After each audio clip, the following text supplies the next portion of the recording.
Hey, it's Christy. I wanted to share some information. If you are preparing for a divorce or you're currently going through a divorce, I want to give you some information that can help protect your finances and your credit.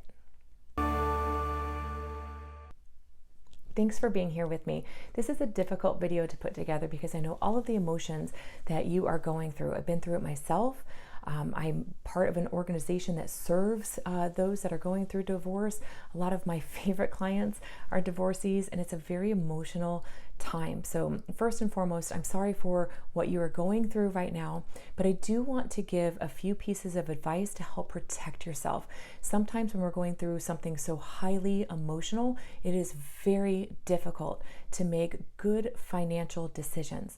So I'd like to walk with you through this journey, and I hope that you take some notes and do what you can here to help protect your finances and your credit.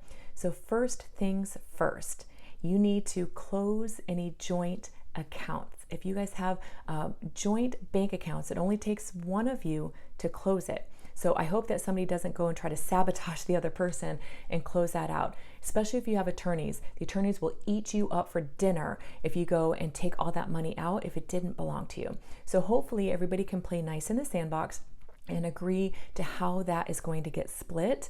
Or if your attorneys say, leave it open for now, I do want you to go and open up your own bank accounts so that you can start paying your bills out of there. You don't need the other set of eyes watching where your money is coming from, going to, or what's getting paid. So I want to make sure that first and foremost, you open up a new bank account. And if you're able to, under the advice of your attorney, close those joint accounts, I encourage you to go ahead and get that knocked out right away. So now that you have separated your funds, it's really important to change your passwords on everything and make sure it's passwords that the future ex-spouse won't be able to figure out. So if you've always used your kids' names or your dog names or the same one password all the time, make sure you create something very, very different, write them down, store them someplace so that way you don't forget and get locked out. But change all of your passwords to everything, to your subscriptions on your television, to your phone if you can, to anything and everything that your ex might know to go look at. So if you have credit cards and those kinds of things that are just yours, change those passwords. Now, a divorce is not listed on a credit report, and your creditors honestly don't care that there's a divorce. I don't mean to say that they don't care, but a divorce doesn't change your legal obligation to pay as agreed with that creditor. That's what I mean. So if you have a joint debt, you need to figure out who's taking it on, how it's going to get repaid. It's all part of the process when you're going through the divorce through your attorney. And if you don't have an attorney, I definitely recommend that you get an attorney. And if you're in the state of Florida, I can make a great recommendation for somebody who will work very, very hard for you. But you will want to make sure that your bills are getting paid on time. So whichever of the two of you have agreed to pay what bills, make sure that there's a checks and balances to make sure that those bills are paid on time. Your credit is going to go through the ringer anyway, just because you're going to be closing up accounts, you're going to be starting new accounts, there's going to be inquiries. The last thing we also want to add to that is late payments. Your payment history makes up 35% of your credit score in that overall algorithm.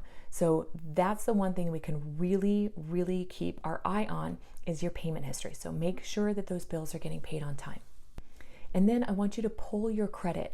You can go to annualcreditreport.com. You have to pay for your credit scores here, and they're going to try to sell you a ton of stuff like credit monitoring and all of those things. I want you to go here just to get a copy of what's open and reporting on your credit report.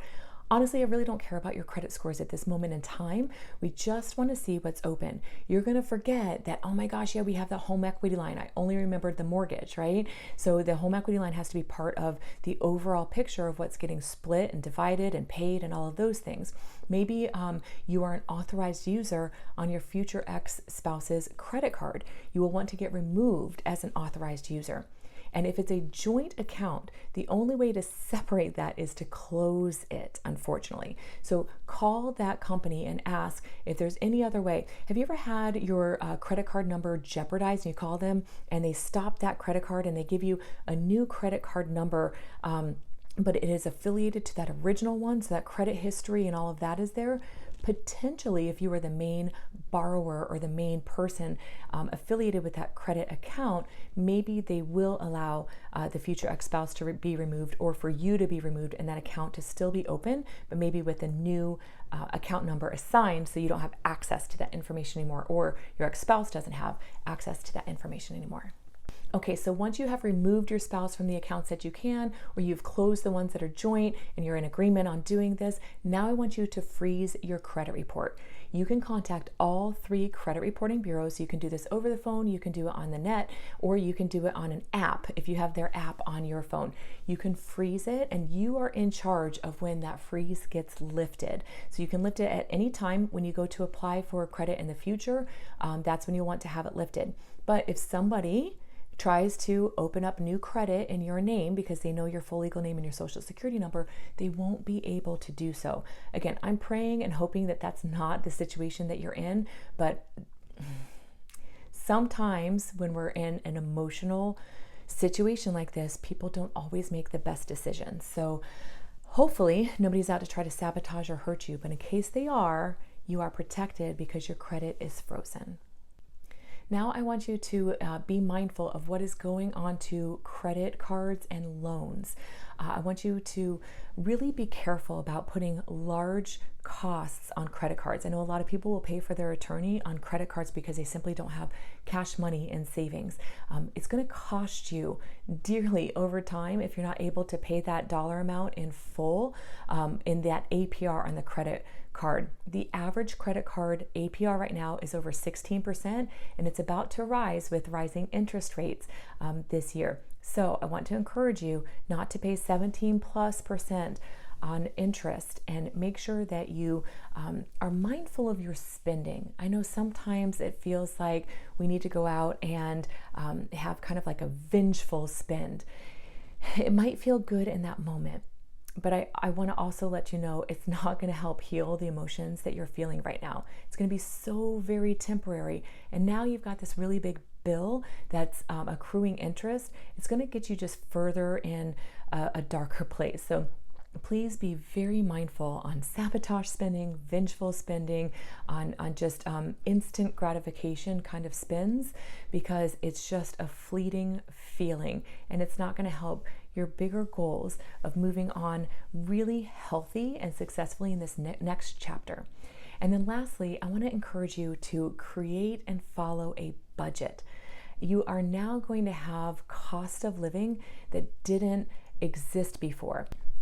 Maybe you were the one that was taking care of the pool maintenance and the lawn, but now you're not in a position to do that because you found yourself as a single parent working full time, and your available free time maybe isn't there.